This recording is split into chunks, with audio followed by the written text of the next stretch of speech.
The other big point which I looked at in the 20-point peace plan is the international stabilization force they're talking about, which is supposed to be deployed in Gaza. This apparently will see the ISF vet and train Palestinians, manning a police force in Gaza. Will Israel actually allow this? Because the IDF handing over Gaza to the ISF is one slightly improbable area, and the other one is the ISF then handing over power to actual Gazan residents.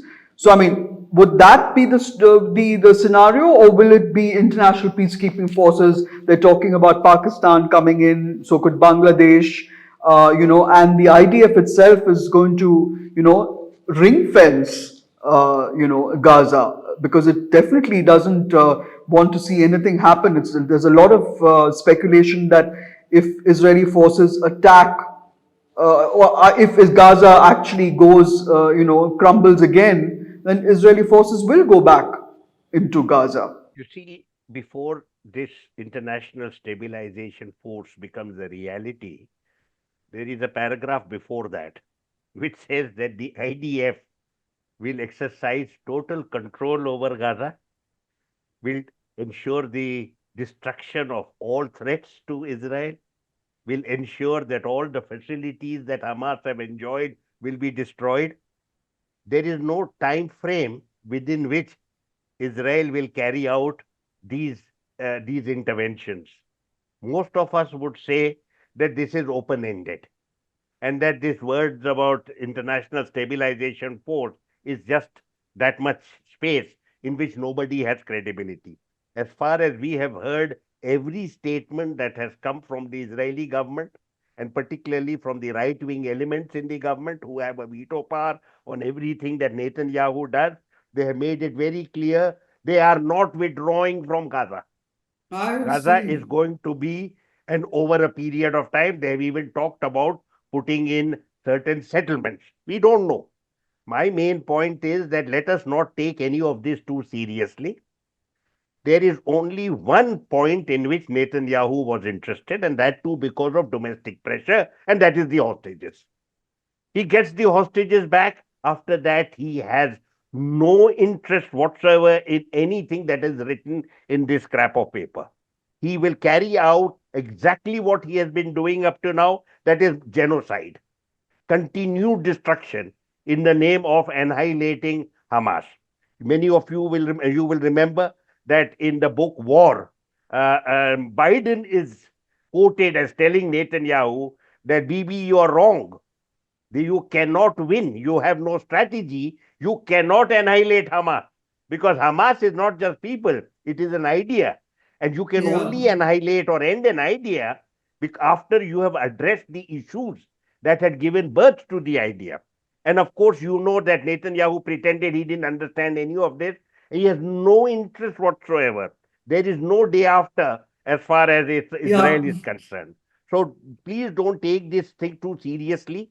This stabilization force, we don't know who is going to join it. We don't know what their roles will be. Will they be there to protect the Palestinian people, the remaining Palestinian people from the Israeli forces? Do they have police duties to protect the people from ruffians and crooks and murderers?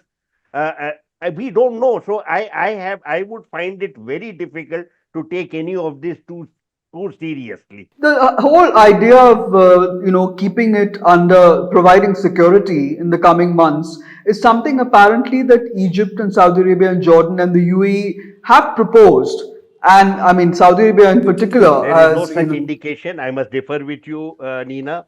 yeah. There is no indication that specific Arab countries will provide troops, because they will be seen as an occupation force. Yes. They will be sent into a territory where they have seen this mass genocide of their people, of their fellow Arabs, while they stood on the sidelines. That is why no country in the world is willing to attach its name to this so called stabilization force. And I do not imagine, and this is what the Americans would want.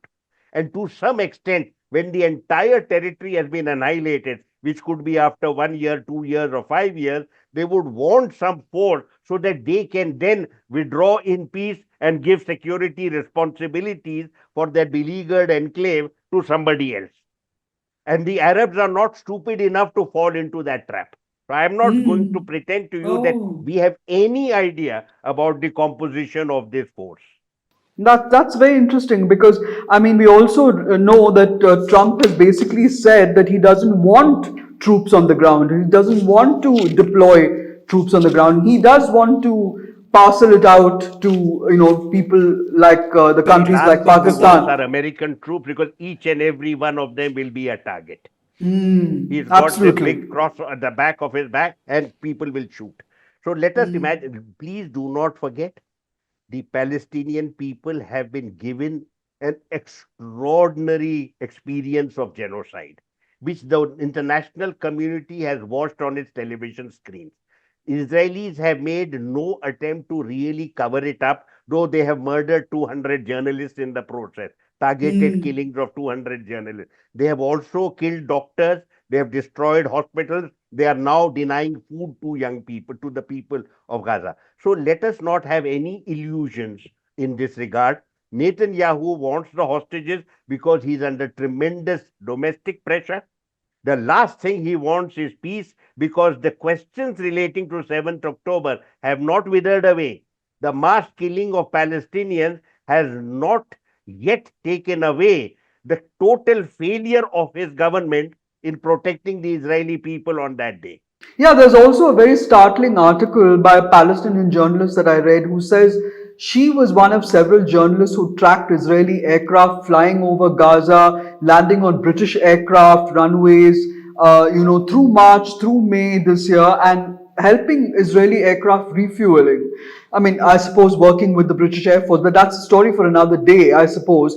But Europe, I mean, I'm curious about why even the German Chancellor, he also backed the Gaza plan. Why would Europe invest in something and back something like this, knowing full well that it's not really still fair on the Gazans? You see, Europe has no strategic value whatsoever, whether it is Europe or whether it is any other global issue. They are not relevant. They have been emasculated willingly after the Second World War. The United States took care of their responsibility and they went along and they made money and they became a developed space. Suddenly, Donald Trump has come and said that you have to pay for your own security, and they are terrified. They have no military capacity worth the name. Their soldiers have not fought from after the Second World War anywhere in the world worth any worthwhile action anywhere in the world. They have not fought. They are very, very badly The equipped. French and the British did serve in Afghanistan. The French and the British have fought against militia and have been continuously defeated. And the French, very recently left Central Africa with ignominy. They were That's thrown true. out with ignominy and humiliation. And that this has also happened with the British. We know in the case of Iraq, the Americans complained about the poor quality of British fighting force. But I don't want to waste my time on that. The main point is where Germany is concerned. It is one of the most confused countries in the world because on the one hand they want to pretend that they have a future as European leaders, but on the other hand they also have the guilt for the Holocaust. Hence, you find a dithering chancellor who can't get a coherent sentence out, and sometimes he is totally supportive of Israel, and sometimes he says he's very unhappy with Israel and wants the killing to stop. There is this kind of neither here nor there approach of Europe is still very much alive because they don't know. They simply do not know how to handle a serious crisis. And frankly speaking, they're incapable of taking any responsibility whatsoever.